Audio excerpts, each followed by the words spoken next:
Buenas tardes, 457. Buenas tardes, profesor. Buenas tardes. Bueno, vamos atrasado desafortunadamente en comparación con los demás grupos. Es evidente porque el lunes no tuvimos las dos sesiones. Ahorita les voy a pasar el video de una clase que di el martes. Entonces, espero emparejarme la semana entrante porque ya no tenemos más clases esta semana. Entonces solamente vamos a tener dos sesiones. Ya nos veríamos el próximo lunes. Entonces seguramente vamos a tener 4 sesiones la semana entrante, ¿eh? Para emparejarnos con los demás grupos. Entonces, bueno, hay pocos todavía, 10, pero tengo que empezar porque los videos están muy justos. Entonces, vamos a compartir. Aquí está su Classroom, pero no quiero ver esto, quiero ver este video. Muy bien. Entonces, esta sesión fue con este grupo 461. Lo que diga también funciona para ustedes, 457. Ya les dejé ahí una tarea, ¿no? Un correo para que me contestaran un cuestionario para participaciones. Todavía no he revisado nada de eso. El fin de semana yo creo que lo hago. Muy bien. Corre video. Tengo ya 18 conmigo. Entonces vámonos al documento. Aquí nos quedamos. Equilibrio térmico. Bueno, vamos a ver qué sucede cuando dos cuerpos a diferente temperatura se juntan. Es lo que vamos a ver en esta parte. Equilibrio térmico. Los dos líquidos de la escena son dos líquidos en dos recipientes. Tienen diferentes temperaturas, como podemos observar en el diferente nivel de los termómetros. Entre ambos líquidos se producirá un intercambio de energía, calor, que pasará del más caliente al más frío hasta que las temperaturas se igualen.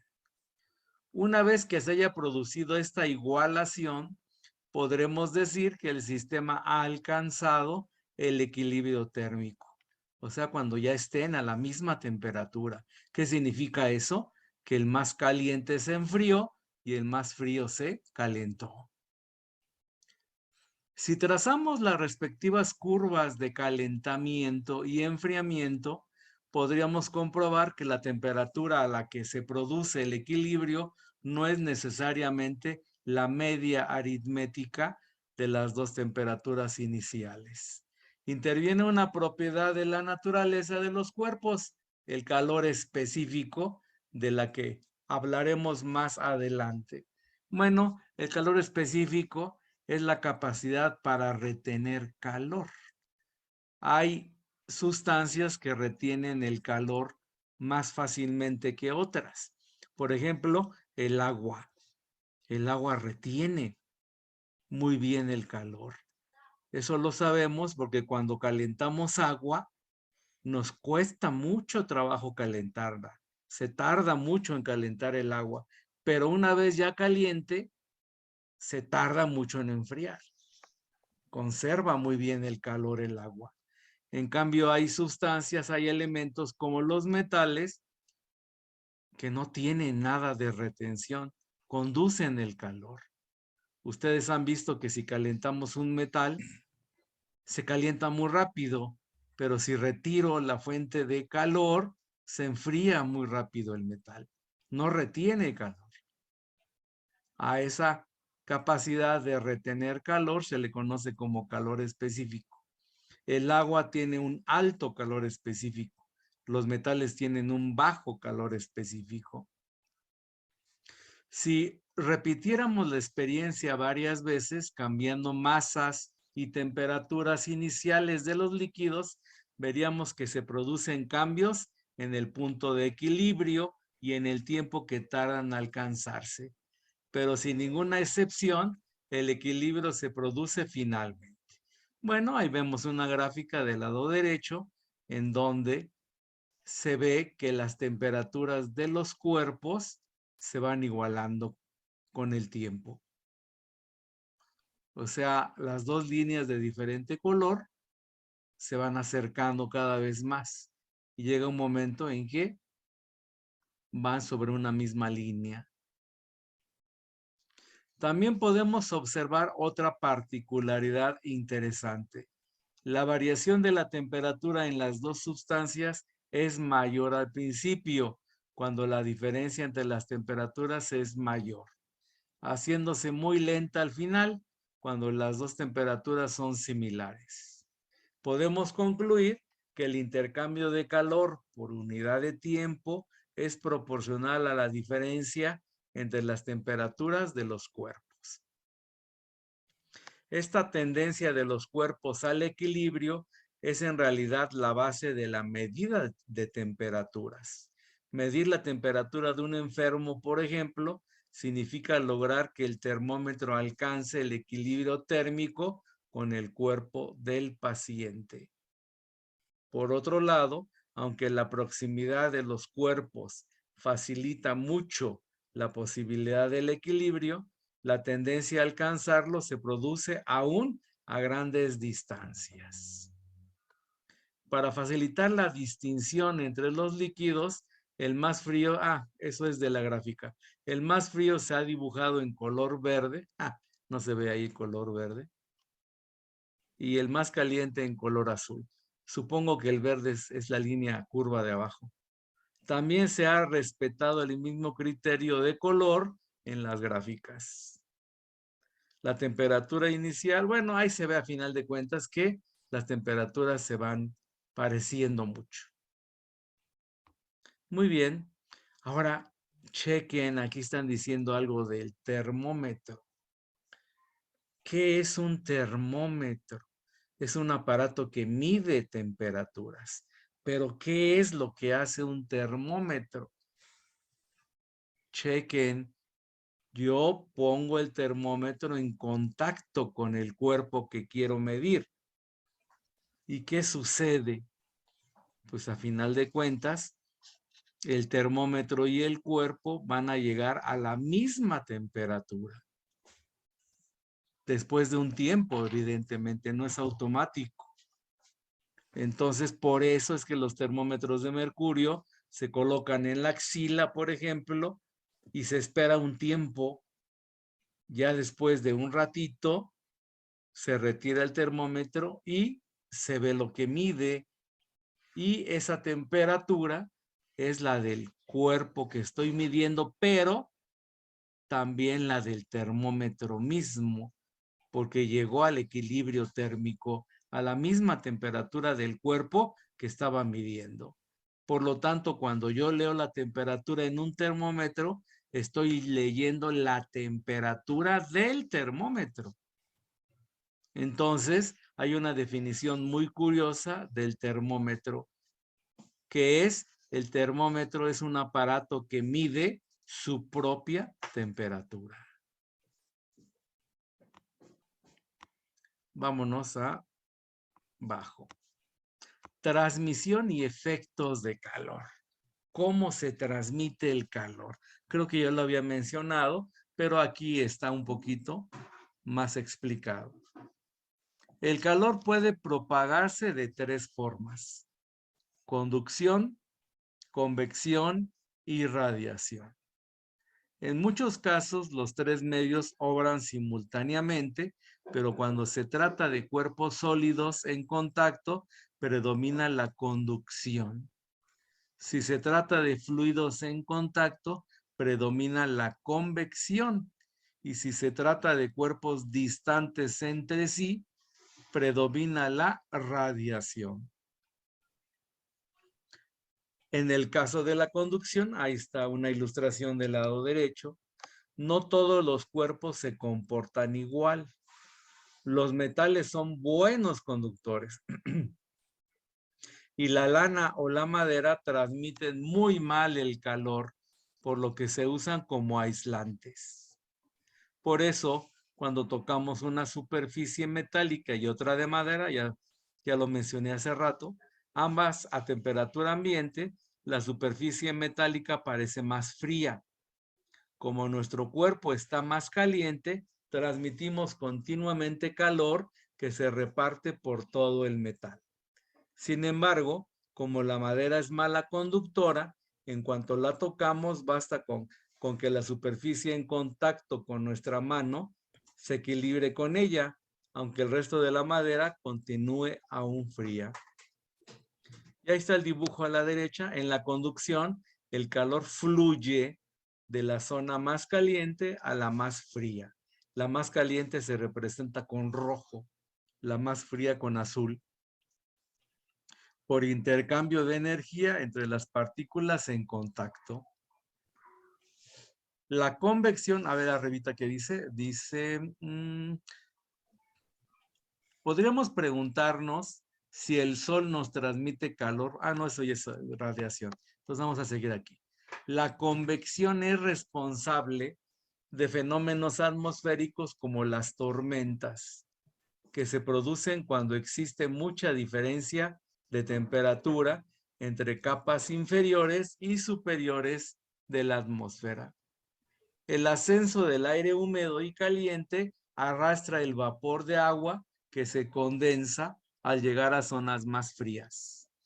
También es la convección responsable de las corrientes marinas, que tienden a mezclar el agua caliente de las zonas ecuatoriales con el agua fría de las zonas polares. Cuando calentamos un puchero con agua, la superficie de la olla y el agua en contacto con ella se calientan por conducción directa del calor. El puchero debe ser una olla, ¿verdad? Pero el agua del interior se calienta sobre todo por convección. O sea, la convección, aquí está el dibujo del lado derecho.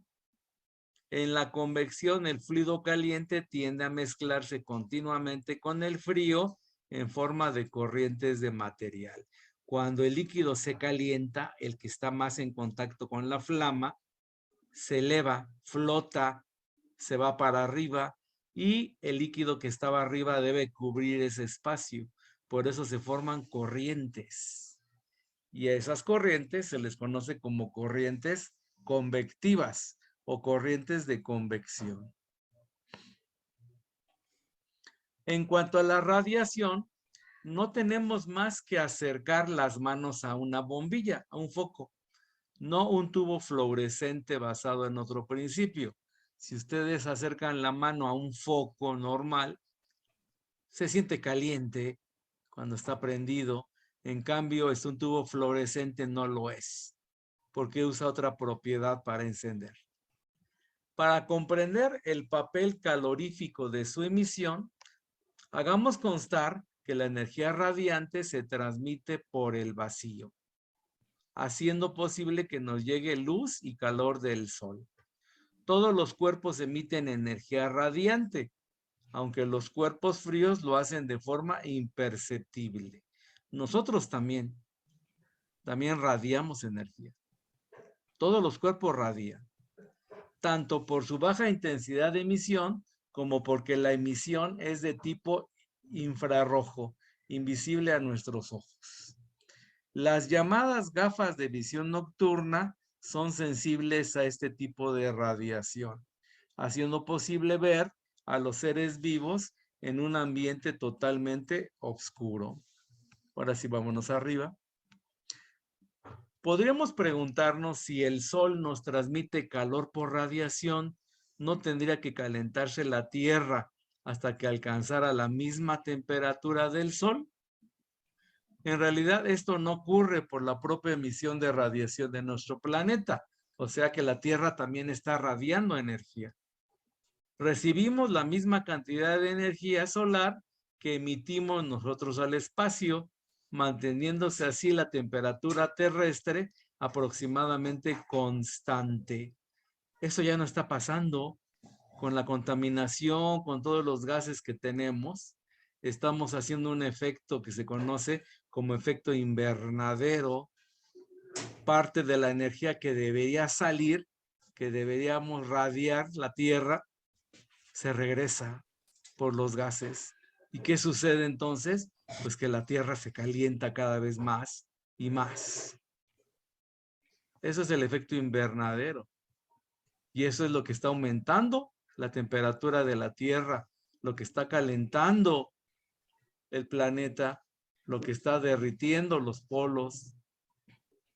En el último siglo, la acumulación de los llamados gases de efecto invernadero hace de la Tierra un emisor de energía ligeramente menos eficaz, por lo que la temperatura terrestre tiende a elevarse paulatinamente.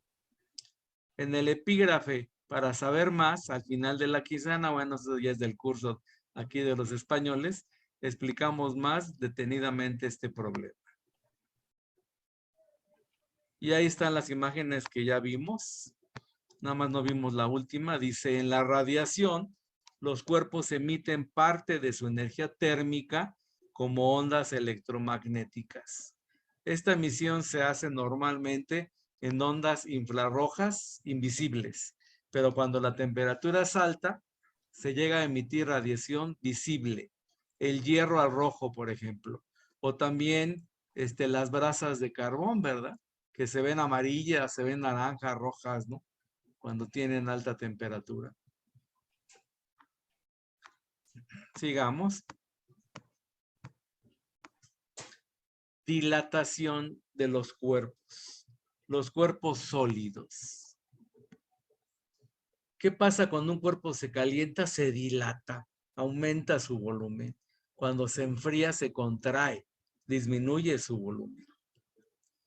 Variar la temperatura de un cuerpo sólido es lo mismo que alterar la energía de sus partículas, de modo que sus vibraciones se hacen más grandes si la temperatura aumenta o más pequeñas si la temperatura desciende, produciendo variaciones de tamaño.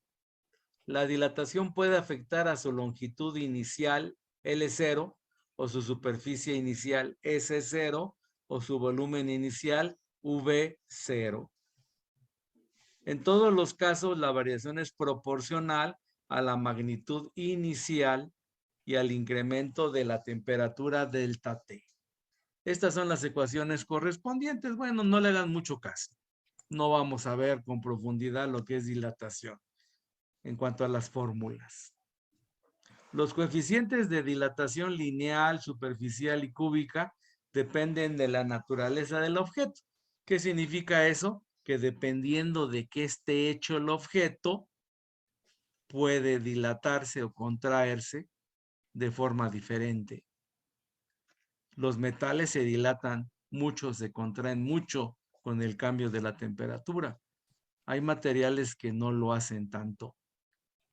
Se puede definir como la variación por unidad de la magnitud correspondiente, longitud, superficie o volumen, cuando la temperatura varía 1 grado. Sus unidades son grados a la -1 en los 3 casos. Así, por ejemplo, alfa expresa lo que aumenta o disminuye 1 metro de longitud de una sustancia cuando sube o baja 1 grado la temperatura.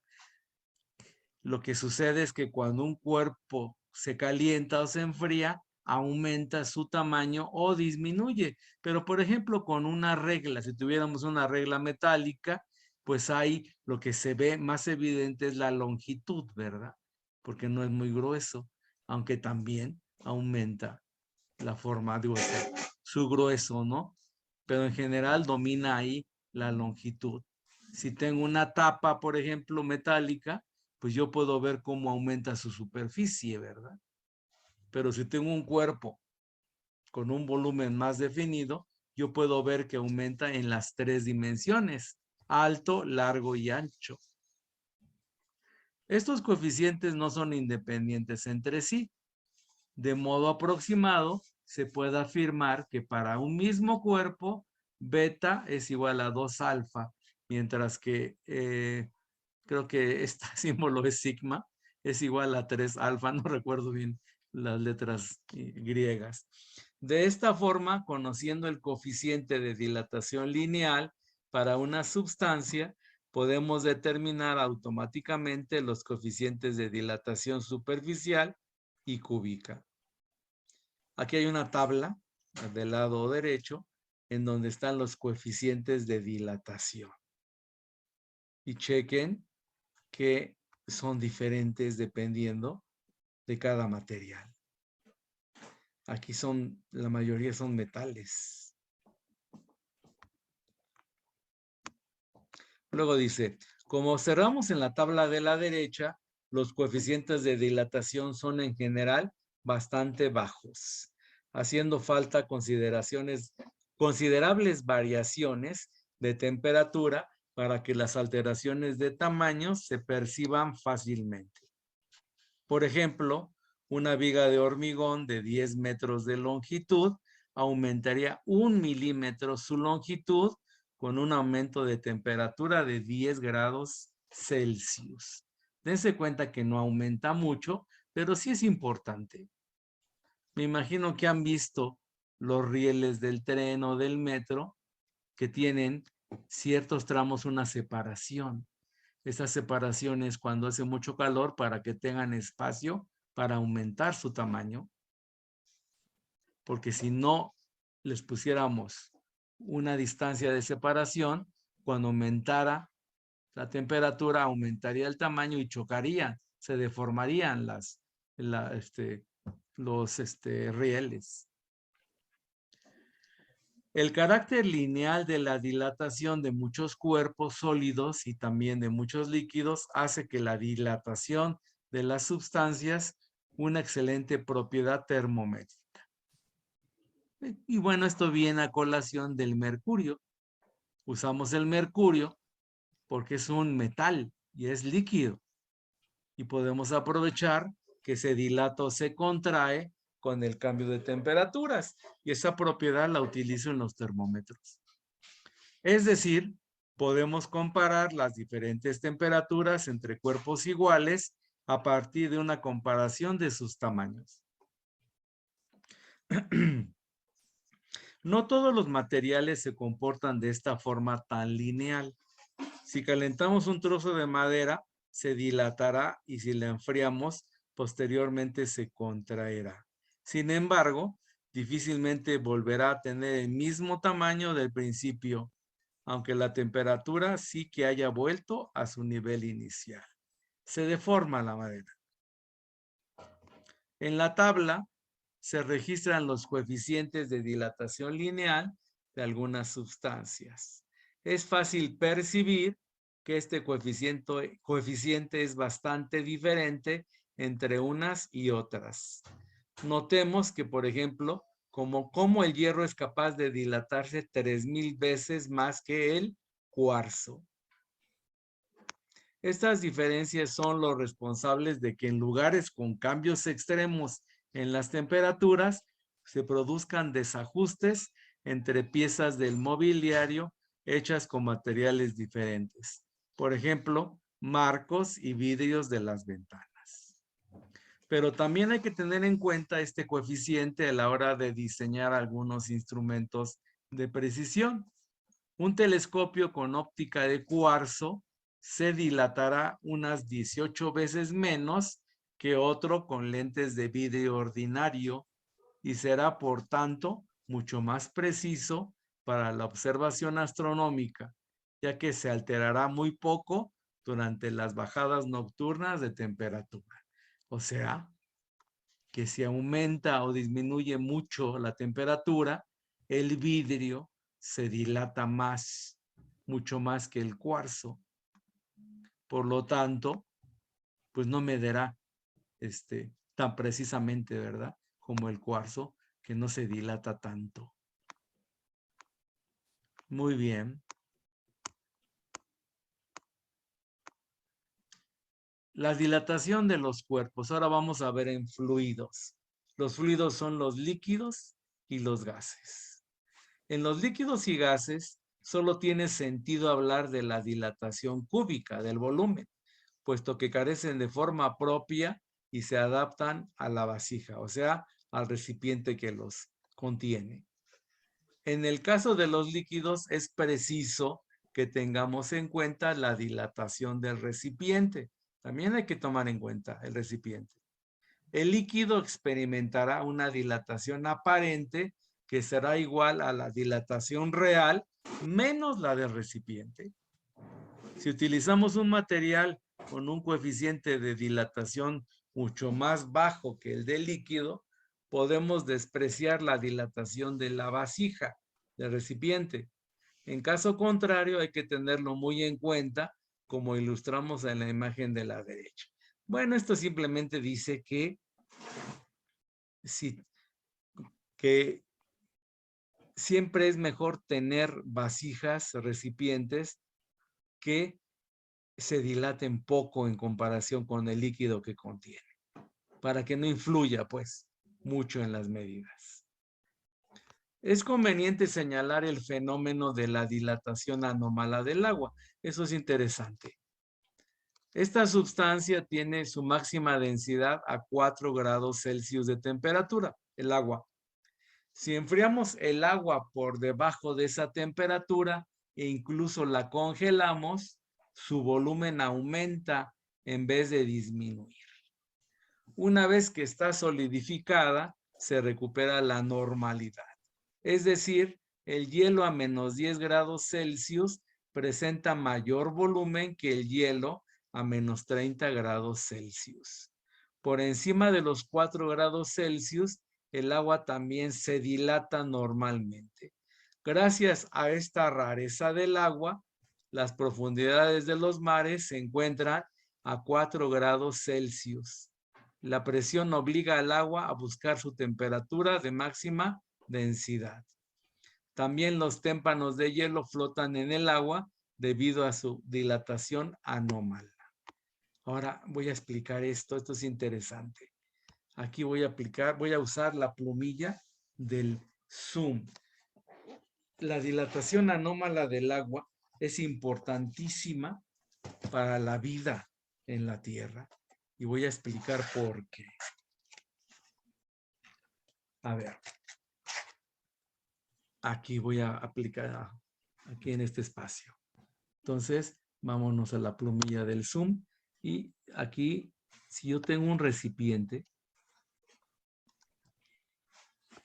con cualquier sustancia líquida, si yo la enfrío, se vuelve sólida en cierto momento y se va a hundir.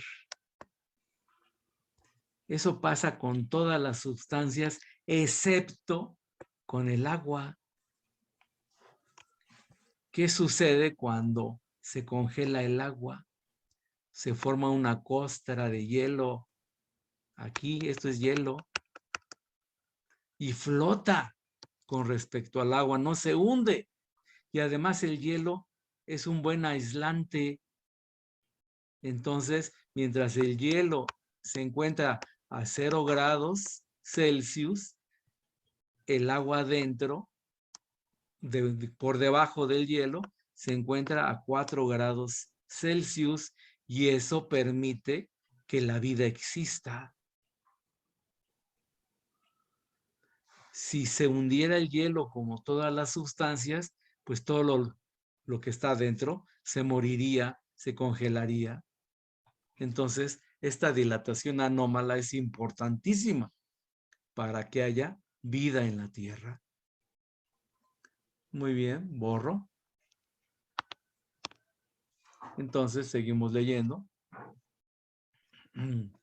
Respecto a los gases, su carácter compresible hace que pueda no existir dilatación al aumentar la temperatura. Para colocarnos en una situación comparable a la de líquidos y sólidos, debemos mantener el gas a presión constante al subir o bajar la temperatura. El ejemplo típico sería un gas encerrado en un recipiente cilíndrico con un émbolo móvil que pueda ascender y descender según el volumen del gas. Bueno, en un apartado posterior al hablar de la temperatura absoluta, volveremos a recordar este proceso. Bueno, eso no lo vamos a ver, no es parte del tema de la materia de cuarto. Y luego aquí tenemos las ilustraciones del lado derecho. Vamos a leer qué dice. Entre las dos imágenes, la temperatura ha subido a 90 grados Celsius. Mirando por el nivel de la probeta, o sea, el aparatito que está del lado derecho, parece que el volumen del líquido ha disminuido. En realidad, lo que ha ocurrido es que el vidrio de la probeta tenía un coeficiente de dilatación mayor. Ah, ya entendí. A ver, lo voy a explicar, pero no con la probeta, con un termómetro. A ver, vamos a ver la plumilla. Supongamos que tengo aquí un termómetro. Bueno, lo voy a hacer feo, pero no importa. Aquí está el mercurio. Profe, Y por aquí sube el mercurio baja, ¿no? 457. Y aquí está la graduación del termómetro. Está espantoso el dibujo. Pero, ¿qué pasó? Dígame. Quedan 8 minutos de su... Ah, gracias, sí. Sí, está justo el tiempo. No hay problema, gracias. Esto me sirve para explicar. ¿Qué sucedería si el vidrio del termómetro tuviera un coeficiente de dilatación muy alto? Pues entonces cuando se caliente el termómetro, se va a dilatar más rápido el vidrio que el mercurio y en lugar de subir el nivel del mercurio, bajaría, ¿verdad? Porque se haría más amplio el espacio de la ollita donde está el mercurio. Entonces, yo necesito que el coeficiente de dilatación del vidrio sea menor que la del mercurio para que cuando yo caliente el termómetro suba y no baje al principio. Eso sería con un termómetro. Aquí usaron otro aparato. Entonces, bueno, borro. Entonces, es importante saber escoger los materiales con los que trabajamos. Bueno, cambios de estado. Bueno, nosotros sabemos, ¿no?, que hay diferentes cambios de estado. Nos quedan 8 minutos y nos alcanza. Ok, vamos a explicar entonces. Si yo tengo aquí un sólido, lo voy a representar con un cubito que tiene forma definida. Aquí tengo un líquido, lo voy a poner en una jicarita. Aquí está el líquido. Líquido, sólido, creo que llevan acento. Yo soy re malo con los acentos. Y un gas. Esos son los 3 estados en la naturaleza. Hay otro que se conoce como plasma, pero eso no lo veo en la naturaleza. Solamente voy a trabajar con estos 3, porque el otro es plasma, pero no lo voy a ver. Entonces, el cambio de sólido a líquido, cuando yo caliento un sólido, se convierte en líquido. Se conoce como fusión. Es como los quesos fundidos, ¿no? Se funden, se convierten de sólidos a líquido. El cambio de líquido a gas se conoce como ebullición. Cuando hierve el agua, cuando ebulle el agua, se convierte de líquido a gas. El cambio de gas a líquido, chequen ahí 457 que me equivoqué, pero ya luego corrijo, aunque también una alumna también me dijo el nombre correcto, ¿no? Ahí me equivoqué, lo reconozco. Se conoce como solidificación.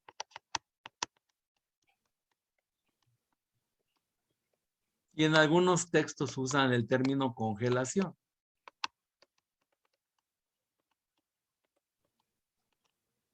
Y luego, de líquido a sólido, ¿cómo se llama de líquido a sólido? A ver. Ah, no es cierto. Perdón. Ya la regué, ya la regué. A ver, solidificación es de líquido a... A ver, aquí ya la estoy regando. Aquí es solidificación de líquido a sólido.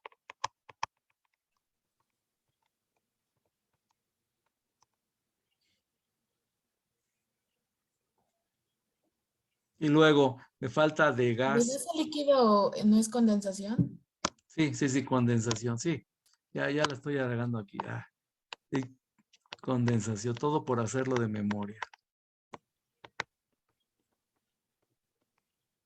Y ahora, hay otros dos. Es de sólido a gas sin pasar por líquido, que eso se llama sublimación. Y el ejemplo típico es el de hielo seco, que pasa de sólido a gas sin pasar por líquido. Y el inverso, que es de gas a sólido sin pasar a líquido, se llama sublimación inversa.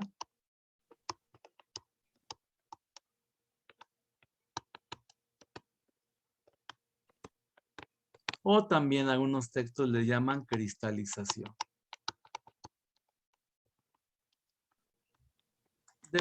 El ejemplo típico de cristalización o sublimación inversa son los copos de nieve. Está el agua en forma de vapor en las nubes, pero cae como copo de nieve, o sea, no pasa por la parte líquida.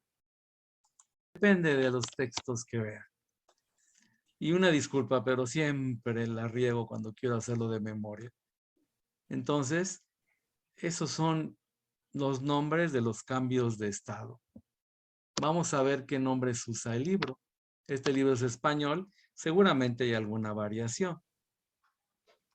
Fusión, ebullición, sublimación, solidificación, condensación. Bueno, ahí están, exactamente. Los mismos términos que yo usé. Ok. Dice, hay una importante norma general que se cumple en todos los cambios de estado. Durante los cambios de estado, el calor recibido o perdido no se emplea en variar la temperatura, sino en alterar la estructura interna del cuerpo. La temperatura a la que se produce un cambio de estado depende de factores como la presión exterior o la pureza de la sustancia implicada. Bueno, ahí lo que nos están diciendo es que estos cambios de estado dependen de varios factores. Pero ya no nos vamos a meter tanto en ese tema. En fin, quedan 3 minutos. ¿Algo más que quiera ver de aquí? No, creo que ahorita ya no. Bueno, aquí ya se nos acabó el tiempo. Nos queda 1 minuto 20 segundos, jóvenes del 457. Entonces, dejo de compartir. Entonces, les encargo mucho los apuntes para la semana que viene. Recuerden que hay tarea para el viernes de la semana entrante. Y la semana entrante seguramente tendremos las 4 sesiones para emparejarnos con todos los grupos. Son el único grupo que va atrasado.